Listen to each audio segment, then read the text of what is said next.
Zener diode एक ऐसा diode होता है जो करंट को तो फॉरवर्ड डायरेक्शन में तो फ्लो होने ही देता है, लेकिन रिवर्स डायरेक्शन में भी करंट को फ्लो होने देता है एक स्पेसिफिक वोल्टेज के ब्रेकडाउन होने के बाद, जिसे हम बोलते हैं जीनर ब्रेकडाउन वोल्टेज। ये जीनर डायोड का पॉजिटिव होता है, एनोड पार्ट होता है, और जहां पर मार्किंग क्या हो रहा है, ये जीनर डायोड का निगेटिव होता है, कैथोड पार्ट होता है।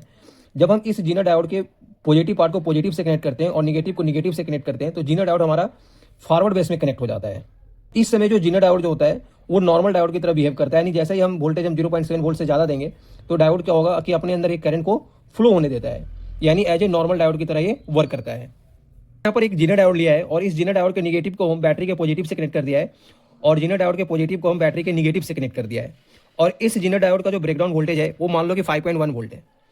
मान लो कि अभी हमारा इनपुट वोल्टेज है वो 2 वोल्ट है, तो इनपुट वोल्टेज अभी हमारा क्या है, जीनर डायोड से जीनर के ब्रेकडाउन वोल्टेज से कम है। तो इस कंडीशन में इस डायोड के अंदर कोई भी करंट फ्लो नहीं होगा। लेकिन जैसे ही हम इस इनपुट वोल्टेज को इस ब्रेकडाउन वोल्टेज से अगर ज़्यादा कर देते हैं, जैसे 8 वोल्ट कर दिया,